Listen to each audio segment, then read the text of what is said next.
नमस्कार दोस्तों, अगर आपकी मोटरसाइकिल में एक सील्ड मेंटेनेंस फ्री बैटरी लगी हुई है तो मैं आपको ये बता देना चाहता हूँ कि ये जो बैटरीज हैं ये कम्प्लीटली मेंटेनेंस फ्री नहीं होती हैं। आपको इनकी भी जो मेंटेनेंस है वो करनी होती है। जो हमारी नॉर्मल बैटरीज होती हैं उनकी मेंटेनेंस हमें हर 3 से 4 महीने में करनी होती है, और जो सील्ड मेंटेनेंस फ्री बैटरीज होती है इनकी मेंटेनेंस हमें हर 1 साल से 1.5 साल में करनी होती है। अगर आप ऐसा नहीं करते हैं तो ये जो सील्ड मेंटेनेंस फ्री बैटरीज हैं ये 2 से 2.5 साल में ही खराब हो जाती हैं। इसीलिए मैं आपको यही रिकमेंड करूंगा कि ये जो सील्ड मेंटेनेंस फ्री बैटरी है इसकी मेंटेनेंस आप हर 1 साल के बाद में जरूर करें। और इसकी जो मेंटेनेंस है उसमें आपको कोई बहुत ज़्यादा काम नहीं करना होता है। जैसे हम एक नॉर्मल बैटरी की मेंटेनेंस करते हैं वैसे इसकी भी मेंटेनेंस की जाती है। इसका भी आपको जस्ट जो इलेक्ट्रोलाइट का लेवल है उसे मेंटेन करना होता है। ये जो बैटरी है ये मैंने अपनी मोटरसाइकिल में लगभग 1.5 साल पहले इंस्टॉल की थी, और उसके ऊपर में जो वीडियो है वो आपको मेरे चैनल पर मिल जाएगी। और अभी तक मैंने इस बैटरी की जो मेंटेनेंस है वो नहीं की है, क्योंकि मैं इस पर्टिकुलर मोटरसाइकिल को जो बहुत ही कम यूज़ करता हूँ, और इसी कारण से मैं इस बैटरी की जो मेंटेनेंस है वो करना मेरे ध्यान से निकल गया। और अभी मैं इस मोटरसाइकिल के ऊपर में एक जो मॉडिफिकेशन है उसके ऊपर मैं वीडियो बनाने जा रहा था, और तब मुझे पता चला कि मेरी जो ये बैटरी है ये ख़राब हो चुकी है। और ख़राब होने का कारण यही है कि मैंने इसकी जो मेंटेनेंस वो टाइम से नहीं की थी। और अब मैं आपको ये बताता हूँ कि इसमें किस तरह की जो प्रॉब्लम है हो रही है। सबसे पहले मैं आपको इस बैटरी की जो वोल्टेज रीडिंग है वो चेक करवा देता हूँ। आप देख सकते हैं कि यहाँ पे वोल्टेज रीडिंग आ रही है 12.42, क्योंकि थोड़ी देर पहले ही मैंने इस बैटरी को जो वो चार्ज किया है। और इसमें प्रॉब्लम इस तरह की हो रही है कि अगर मैं इस बैटरी को ऐसे ही 7-8 घंटे के लिए छोड़ देता हूँ तो जो इसकी वोल्टेज रीडिंग है वो ड्रॉप होकर के 11 वोल्ट से नीचे चली जा रही है, जो कि नॉर्मल नहीं है। और अभी मैं आपको इस बैटरी को जो वो मोटरसाइकिल में भी इंस्टॉल करके दिखा देता हूँ कि वहां पे ये किस तरह की प्रॉब्लम शो कर रही है। मैंने इस बैटरी को मोटरसाइकिल में लगा दिया है, और साथ ही में मल्टीमीटर की जो लीड्स हैं उन्हें भी इस बैटरी के साथ में कनेक्ट कर दिया है। अब यहाँ पे प्रॉब्लम क्या हो रही है वो मैं आपको बता देता हूँ। जैसे मैं इस बैटरी के ऊपर मैं लोड डाल रहा हूँ, चाहे वो मैं इन इंडिकेटर्स को ऑन करने के बाद में डाल रहा हूँ या फिर ये जो सेल्फ का बटन है इसे दबाने के बाद में इस बैटरी के ऊपर मैं लोड डाल रहा हूँ, तो ये जो बैटरी है बहुत ही जल्दी डिस्चार्ज हो जा रही है, और इसकी ये जो वोल्टेज रीडिंग है ये भी बहुत ज़्यादा ड्रॉप कर रही है। तो अभी आपको मैं चेक करवा देता हूँ। इसकी मैं की को ऑन कर लेता हूँ। ये देखिए थोड़ी बहुत जो वोल्टेज है वो ड्रॉप हो गई है। और आप इस वोल्टेज के ऊपर में ध्यान दीजिएगा, मैं इस सेल्फ के बटन को यहाँ पे प्रेस करूँगा।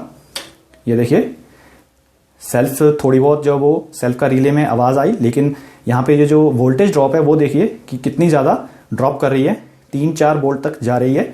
जो एक अच्छी बैटरी होती है उसकी जो वोल्टेज ड्रॉप है वो 11 वोल्ट के आसपास में रहती है, और अगर ये वोल्टेज ड्रॉप 10 वोल्ट से नीचे चली जाती है तो उस केस में जो बैटरी है उसे खराब माना जाता है। और ऐसी ही बिल्कुल सेम रीडिंग आपको तब भी दिख सकती है जब आपकी जो बैटरी है वो डीप डिस्चार्ज मोड में हो। जैसे मान लीजिए कि आपने अपनी मोटरसाइकिल को जो 3-4 महीने तक यूज़ नहीं किया, तो उस केस में भी आपकी जो यहाँ पे रीडिंग है वो सेम आ सकती है। आपकी जो सेल्फ दबाने के बाद में ये जो वोल्टेज ड्रॉप है ये 10 वोल्ट से नीचे जा सकती है। लेकिन मेरे केस में जो मेरी ये बैटरी है मुझे पता है कि इसमें इस तरह की प्रॉब्लम क्यों आ रही है, क्योंकि मैंने इसकी जो टाइम से मेंटेनेंस नहीं की थी।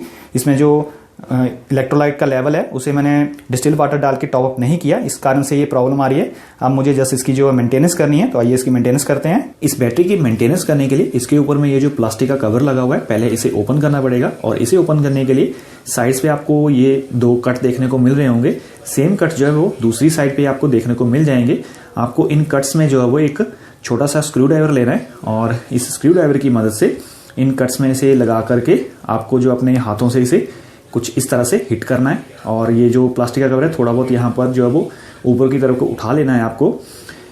दोनों ही कट्स में आपको इस तरह से सेम तरीके से कर लेना है, और दोनों साइड्स पे आपको ये कर लेना है, क्योंकि ये जो हमारा प्लास्टिक का कवर है ये यहाँ पर इसमें जो काफ़ी स्ट्रॉन्ग ग्लू लगा के जो वो चिपकाया गया होता है। और एक बार जब आपका ये थोड़ा सा बहुत साइड से उठ जाता है तो उसके बाद में आपको एक बड़ा स्क्रू ड्राइवर ले करके इस बिल्कुल सेम तरीके से इसे हिट करना है अपने हाथों से। और जो रिमेनिंग हमारा ये कवर है जो ग्लू के साथ में यहाँ पे चिपका हुआ है, इसे आपको धीरे धीरे से जो वो निकाल लेना है। और ध्यान रखना है कि आपका ये जो प्लास्टिक कवर है इस तरह से जब आप हिट करते हुए इसे निकाल रहे हैं तो ये टूट ना जाए, बस इस बात का आपको ध्यान रखना है। और ऐसे से करते हुए आपको ये जो प्लास्टिक कवर है पूरा ही जो इसका ग्लू है उसे छुड़ा करके बाहर निकाल लेना है। तो मैं जल्दी से इसे कर लेता हूँ। इस पर्टिकुलर जगह पे जो ग्लू है वो कुछ ज़्यादा ही स्ट्रांगली चिपका हुआ है, तो यहाँ पर उस ग्लू को लूज करने के लिए मुझे कुछ और यूज करना पड़ेगा। ग्लू को डिसॉल्व करने के लिए आपके पास में अगर कुछ इस तरह का अल्कोहल है, जिसे आइसोप्रोप अल्कोहल कहा जाता है, तो आप इसका यूज कर सकते हैं। अगर आपके पास में ये नहीं है तो आप अगर आपके घर में कोई अल्कोहल पड़ा हुआ है सिंपल, तो उसके साथ भी आप इस ग्लू को जो है लूज कर सकते हैं। तो यहाँ पे आपको जो है वो ऊपर की साइड से इस पे डाल देना है, जहाँ से ये ग्लू कुछ ज़्यादा ही स्ट्रांगली चिपका हुआ है उस जगह पे आपको इसे अप्लाई कर देना है और कुछ देर के लिए ऐसे ही छोड़ देना है। और आप चाहें तो इसे अंदर की तरफ से भी थोड़ा बहुत जो है वो डाल सकते हैं। तो यहाँ पे मैं अंदर की साइड से भी इसे डाल देता हूँ, क्योंकि मेरा एक साइड से तो ये थोड़ा बहुत खुल ही गया है, बस इसी पर्टिकुलर जगह पे ये जो ग्लू है कुछ ज़्यादा ही स्ट्रांगली चिपका हुआ है। और इसके बाद में आपको इसे थोड़ी देर जो है छोड़ देना है और उसके बाद में फिर से सेम तरीके से आपको जो है वो इसे ओपन करने की, एक स्क्रू ड्राइवर की मदद से ओपन करने की जो है ट्राई करनी है। अब आप देख सकते हैं कि धीरे धीरे ये जो प्लास्टिक कवर है इसका जो ग्लू है वो निकलने लगा है और ये प्लास्टिक कवर भी बाहर की साइड को आ रहा है। ये देखिए, ये जो प्लास्टिक कवर है ये बाहर निकल चुका है। अब आपको अपनी बैटरी के सभी सेल्स के ऊपर में जो ये ब्लैक कलर की रबर कैप्स लगी हैं इन्हें ओपन कर लेना है।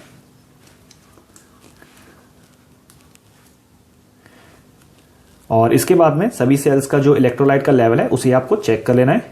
तो अभी मैं आपको दिखाने की कोशिश करता हूँ, लेकिन ये जो होल्स हैं ये काफ़ी ज़्यादा बारीक हैं और मेरा कैमरा जो अंदर तक आपको नहीं दिखा पाएगा, लेकिन जहाँ तक मुझे यहाँ पे दिख रहा है तो ये जो सेल्स हैं ये बिल्कुल ही ड्राई आउट हो चुके हैं। और जो यहाँ पर अंदर में लेड की यहाँ पे प्लेट्स लगी रहती हैं वो भी काफ़ी ज़्यादा ड्राई मेरे को देखने को मिल रही हैं।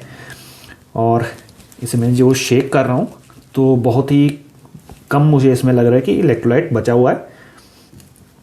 अब यहाँ पे आपको ये कैसे पता लगेगा कि इसमें आपको कितना जो इलेक्ट्रोलाइट है वो फिल करना है, क्योंकि ये जो पर्टिकुलर बैटरीज है इनमें आपको ना मैक्सिमम लेवल बताया होता है ना मिनिमम लेवल बताया होता है।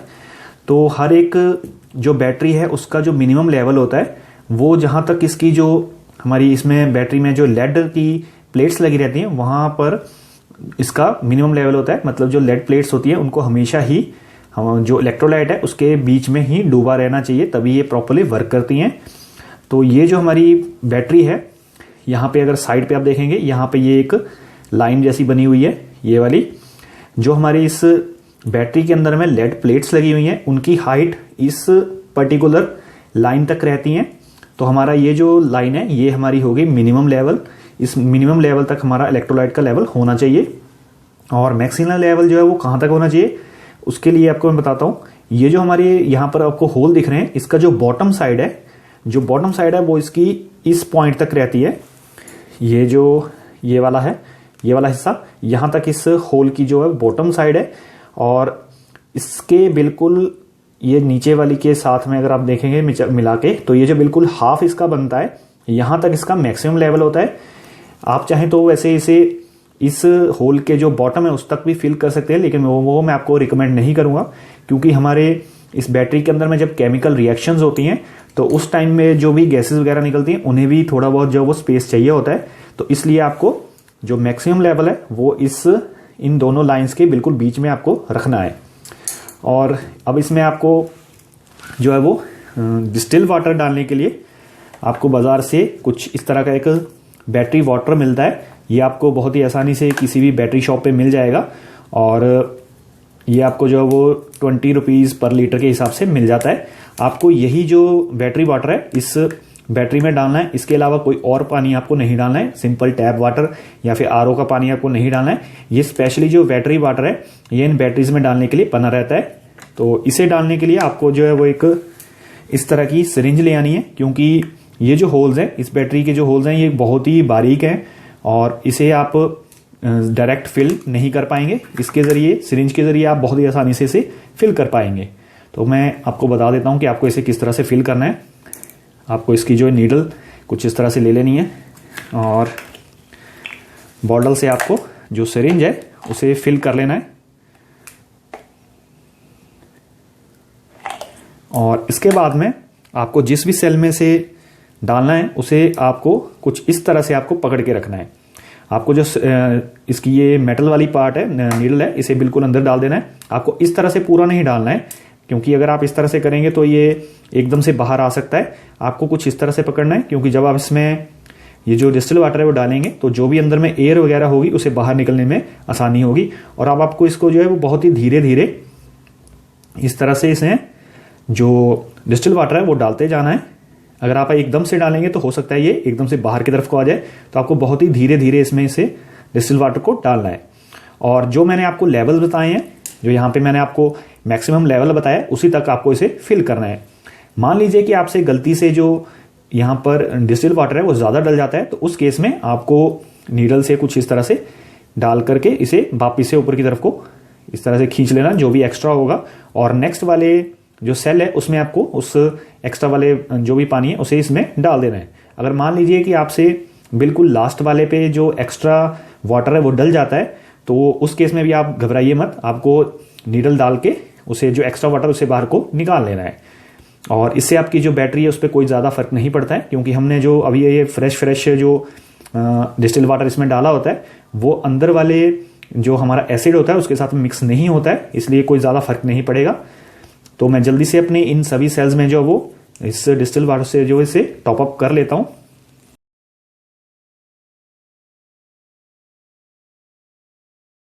मैंने सभी सेल्स में डिस्टिल वाटर डाल के इलेक्ट्रोलाइट का जो लेवल है उसे टॉप अप कर दिया है, और सभी सेल्स में लगभग 50 ml के आसपास में जो डिस्टिल वाटर है वो डला है। क्योंकि मेरे केस में जो बैटरी है इसके सभी सेल्स बिल्कुल ड्राई थे, हो सकता है कि आपके केस में इतने ज़्यादा ड्राई ना हो और थोड़ा ही आपको इसमें डालने की ज़रूरत पड़ेगी।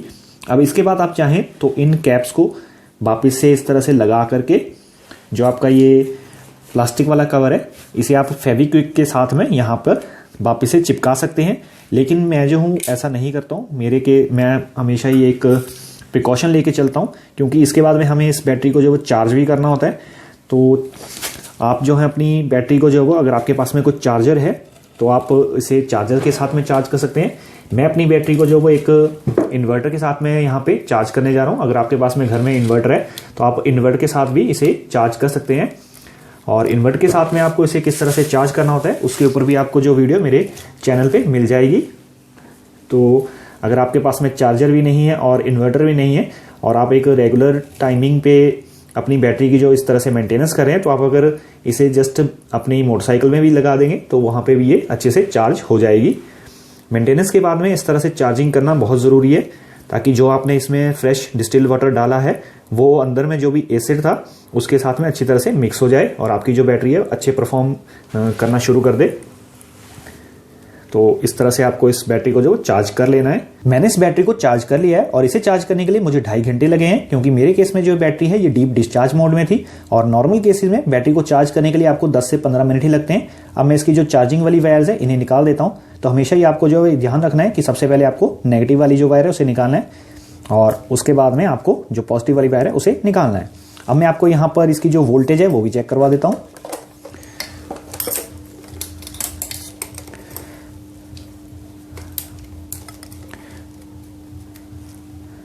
तो आप इसकी यहाँ पर वोल्टेज देख सकते हैं।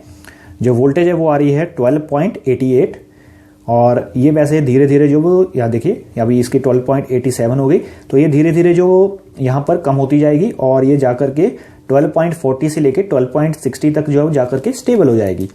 और इसके बाद में आपको मैं इस बैटरी को जो अपनी मोटरसाइकिल में लगा के भी दिखा दूंगा। वहाँ पर हमने जब इस पर लोड डाला था तो ये प्रॉपर्ली काम नहीं कर रही थी, वो भी मैं आपको चेक करवा दूंगा कि अब ये प्रॉपर्ली काम कर रही है या नहीं।